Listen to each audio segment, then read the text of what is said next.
ಎಲ್ಲರಿಗೂ ನಮಸ್ಕಾರ. ಆರೋಗ್ಯವೇ ಸಿರಿ ಸಂಪತ್ತು ಚಾನಲ್ನಿಂದ ಮಾತಾಡ್ತಾ ಇರೋದು.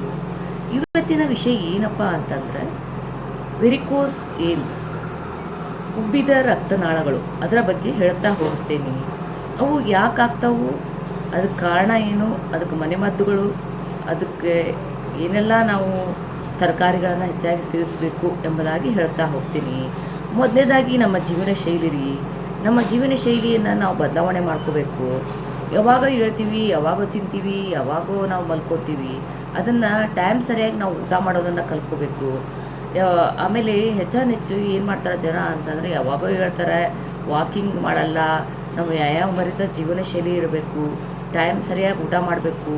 ಹಿಂದಿನ ಕಾಲದಾಗೆಲ್ಲ ಅವಾಗ ಅಂದರೆ ಬೆಳಿಗ್ಗೆ ಬೇಗ ಎದ್ದು ತಮ್ಮ ದಿನಚರ್ಯದ ಕೆಲಸ ಮಾಡಿಕೊಂಡು ತಮ್ಮ ಊಟದ ಸರಿನೋ ಬೇಗ ಮಲ್ಕೊಂಡು ಬೇಗ ಹೇಳ್ತಿದ್ರು. ಇವಾಗ ಹಂಗಿಲ್ಲ ರೀ. ಯಾಕಂದ್ರೆ ಕೆಲಸನೇ ಹಂಗೈತಿ ಅಂತ ಹೇಳ್ತಾರೆ. ಅದಕ್ಕೆ ನಾವೆಲ್ಲ ಏನು ಮಾಡಬೇಕು ಅಂತಂದ್ರೆ, ಅತಿಯಾಗಿ ಜಾಸ್ತಿ ಕುಳಿತ್ಕೊಂಡು ಕೆಲಸ ಮಾಡೋದ್ರಿಂದ ಆಗ್ತೈತಿ.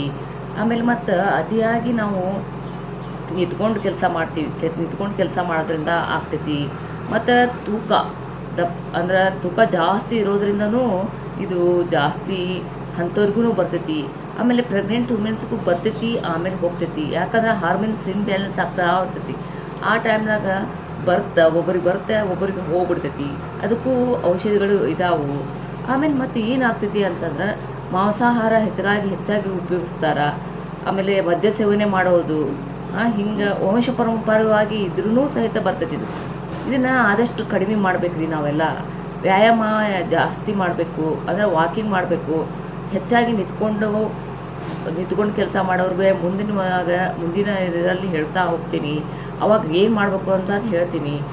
ಈಗ ನಾವು ಹೆಚ್ಚಾಗಿ ನಿಂತ್ಕೊಂಡು ಕೆಲಸ ಮಾಡೋರು ಏನು ಮಾಡಬೇಕು ಅಂತ, ಬೆರಳುಗಳ ಸಹಾಯದಿಂದ ಬೆರಳುಗಳ ಮೇಲೆ ಸ್ವಲ್ಪ ನಿಂತ್ಕೊಳ್ಳೋದು, ಇದು ಮಾಡೋದು. ಸ್ವಲ್ಪ ನಿಂತ್ಕೊಂಡು ಬೆರಳುಗಳು ಇರ್ತಾವಲ್ಲ, ಕಾಲಿನ ಬೆರಳುಗಳು, ಅದ್ರ ಮೇಲೆ ನಿಂತ್ಕೊಳ್ಳೋದು. ಈ ಥರ ನಿಂತ್ಕೊಂಡು ಹಿಂಗೆ ಹೆಬ್ಬಟ್ಟನ್ನು ಮೇಲೆ ಮಾಡಬೇಕು. ಅಂದರೆ ನಮ್ಮದು ಬೆರಳುಗಳನ್ನು ಕೆಳಗೆ ತಾಗಿಸಿ ನಿಲ್ಬೇಕು. ಹಿಂಗೆ ಮಾಡಬೇಕು, ಇಡಬೇಕು. ಕೂತ್ಕೊಂಡು ಕೆಲಸ ಮಾಡೋರಾದ್ರೂ ಅದೇ ಥರ ಮಾಡಬೇಕು. ನಿಂತ್ಕೊಂಡು ಕೆಲಸ ಮಾಡೋರು ಅದೇ ಮಾಡಬೇಕು. ಯಾಕಂದರೆ ಉಬ್ಬಿದ ರಕ್ತ, ನಮ್ಮದು ಹಾರ್ಟ್ ಏನು ಮಾಡ್ತೈತಿ, ರಕ್ತನ ಪಂಪ್ ಮಾಡ್ತೈತಿ.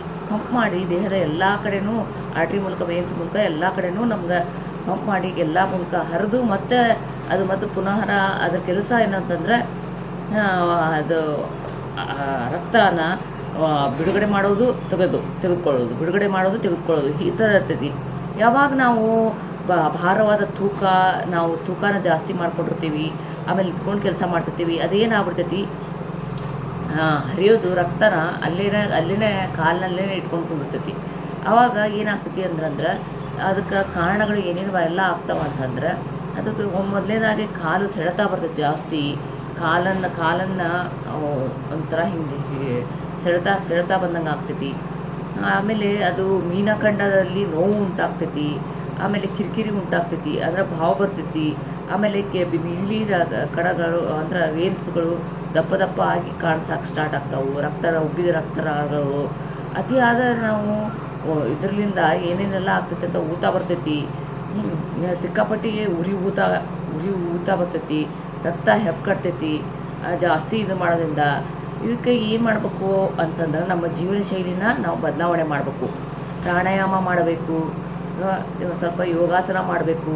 ಆಮೇಲೆ ಮತ್ತು ನಾವು ನಾವು ನಡಿಬೇಕಂತಂದರೆ, ನಾವು ಹೆಚ್ಚು ಕಿರಾಣಿ ಅಂಗಡಿಗಳಲ್ಲಿ ಯಾರು ಕೆಲಸಕ್ಕಿಲ್ಲಪ್ಪ, ಆಮೇಲೆ ಅಂಗಡಿಗಳಲ್ಲಿ ಕೆಲವೊಂದು ಪೊಲೀಸರು ಅವರು, ಆಮೇಲೆ ಮತ್ತು ಸರ್ಜನ್ ಡಾಕ್ಟರ್ಸು ಅವರೆಲ್ಲ ನಿಂತ್ಕೊಂಡೇ ಕೆಲಸ ಮಾಡ್ತಿರ್ತಾರೆ. ಅಂಥ ಟೈಮ್ನಾಗ ಏನು ಮಾಡಬೇಕು, ಪಾದದ ಅಂದರೆ ಬೆರಳುಗಳನ್ನ ಎಬ್ಸೋದು ನಿಲ್ಲಿಸೋದು ಈ ಥರ ಹಿಂಗೆ ರೊಟೇಟ್ ಮಾಡ್ಕೊತ ಅದನ್ನು ಮಾಡ್ಕೊತ ಹೋಗಬೇಕು. ಆಮೇಲೆ ಅವರು ಊಟದ ಪದ್ಧತಿ ಏನೇನೆಲ್ಲ ಮಾಡಬೇಕು ಅಂತಂದರೆ, ಹೆಚ್ಚು ಅದಕ್ಕೆ ಸಾಕ್ಸ್ ಬರ್ತಾವ್ರಿ. ಅದಕ್ಕೆ ಸಾಕ್ಸ್ ಅಂದರೆ ವೆರಿಕೋಸ್ ವೇನ್ಸಿಗೆ ಹಾಕೊಂಡಂಥ ಸಾಕ್ಸ್ ಮೆತ್ತರಿ ಅಂತಂದು ತೊಗೊರಿ. ಅತಿಯಾದ ಮೃದುವಾದ ತೊಗೊಳ್ರಿ.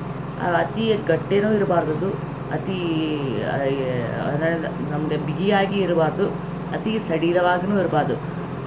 ಪಾದದಿಂದ ಹಿಡಿದು ಮೊಣಕಾಲು ಮಟ್ಟ ಹಾಕೊಳವು ಇದು ಸಾಕ್ಸ್ ಬರ್ತಾವೆ.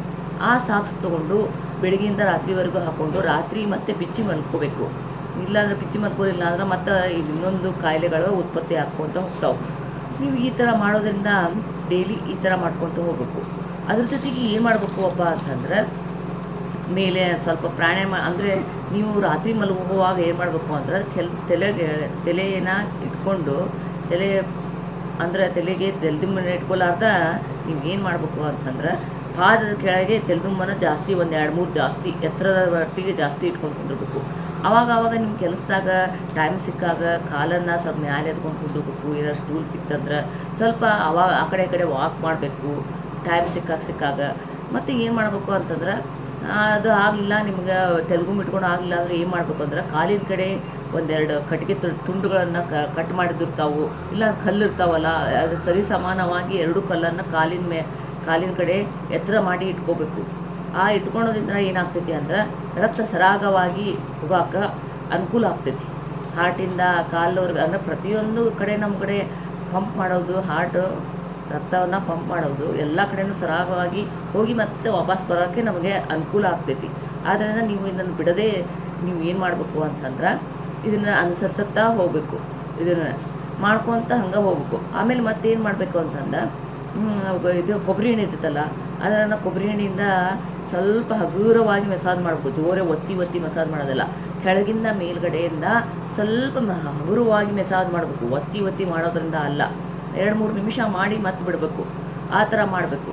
ಆ ಥರ ಮಾಡೋದ್ರಿಂದನೂ ನಮ್ಗೆ ಏನು ವೆರಿಕೋಸ್ ವೇನ್ಸ್ ಕಡಿಮೆ ಆಕ್ಕೊಂತ ಹೋಗ್ತೈತಿ.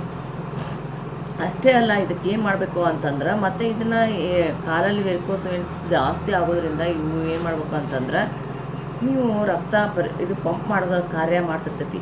ಅಷ್ಟೇ ಅಲ್ಲ, ಇದಕ್ಕೇನು ಅದು ಜಾಸ್ತಿ ಹಾಕ್ಕೊಂತ ಹೋದಲ್ಲಿ ಇದನ್ನು ಏನಾಗ್ತೈತಿ, ರಕ್ತ ಅಲ್ಸರ್ ಆಗ್ತಾವೆ. ಅದಕ್ಕಿಂತ ಮುಂಚೆ ನೀವು ಎಚ್ಚೆತ್ಕೊಂಡು ಏನು ಮಾಡಬೇಕು ಅಂತಂದ್ರೆ, ಈ ಥರ ನೀವು ಸಾಕ್ಸ್ ಹಾಕ್ಕೊಳೋದು, ಇದನ್ನು ಮಾಡೋದು ಅಂಥವೆಲ್ಲ ಮಾಡಬೇಕು. ಆಮೇಲೆ ಮತ್ತೆ ಏನು ಮಾಡಬೇಕು ಅಂತಂದ್ರೆ, ನಾವು ಹೆಚ್ಚು ನೆಲ್ಲಿಕಾಯಿ ನೆಲ್ಲಿಕಾಯನ್ನು ತಿನ್ನಬೇಕು. ಆಮೇಲೆ ಬೀಟ್ರೂಟ್ ಜಾಸ್ತಿ ಉಪಯೋಗಿಸಿ ಮಾಡಬೇಕು. ಕ್ಯಾಪ್ಸಿಕಮ್ ಜಾಸ್ತಿ ಉಪಯೋಗ ಮಾಡಬೇಕು. ಮದ್ಯಪಾನ ಧೂಮಪಾನ ಮಾಡಬಾರ್ದು. ಮಾಂಸಾಹಾರಿ ಆಗಿದ್ರೆ ಆದಷ್ಟು ಕಡಿಮೆ ತಿನ್ನಿರಿ. ಮೊಳಕೆ ಕಟ್ಟಿದ ಕಾಳುಗಳನ್ನು ತಿನ್ನಿರಿ. ತರಕಾರಿ ತಿನ್ನಿರಿ ಹೆಚ್ಚು. ಬೀಟ್ರೂಟನ್ನು ತಿನ್ನಿರಿ. ಕ್ಯಾಪ್ಸಿಕಮ್ ಇಂಥವೆಲ್ಲ ಜಾಸ್ತಿ ತಿನ್ನೋದ್ರಿಂದ ನಮ್ಮ ಏನಾಗ್ತೈತಿ ಅಂದ್ರೆ, ನಮ್ಮ ಇದು ವೆರಿಕೋಸ್ ವೇನ್ಸ್ ಉಬ್ಬಿದ ರಕ್ತನಾಳಗಳನ್ನು ಕಡಿಮೆ ಮಾಡಲಿಕ್ಕೆ ಸಾಧ್ಯ. ಇದಕ್ಕಿಂತ ಹೆಚ್ಚಿಗೆ ನಮ್ಗೆ ತ್ರಾಸ ಐತಿಪ್ಪ ಅಂತಂದ್ರೆ, ಅವಾಗ ಏನು ಮಾಡಬೇಕು ಅಂತಂದ್ರೆ, ಹತ್ತಿರದ ಆಯುರ್ವೇದಿಕ್ ಡಾಕ್ಟ್ರನ್ನು ಭೇಟಿಯಾಗಿ ಅವರು ಅದನ್ನು ಚಿಕಿತ್ಸೆಯನ್ನು ಖಂಡಿತವಾಗಿ ನಿಮ್ಮ ಚಿಕಿತ್ಸೆಯನ್ನು ನೀವು ಮಾಡ್ಕೋಬೋದು. ಇದುವರೆಗೂ ನನ್ನ ಚಾನಲನ್ನು ಯಾರೆಲ್ಲ ನೋಡಿದ್ದೀರೋ ಅವರೆಲ್ಲರೂ ಒಂದು ಲೈಕ್ ಮಾಡಿ, ಶೇರ್ ಮಾಡಿ, ಸಬ್ಸ್ಕ್ರೈಬ್ ಮಾಡಿ ಎಂಬುದಾಗಿ ಕೇಳಿಕೊಳ್ಳುತ್ತೇನೆ. ವಂದನೆಗಳೊಂದಿಗೆ.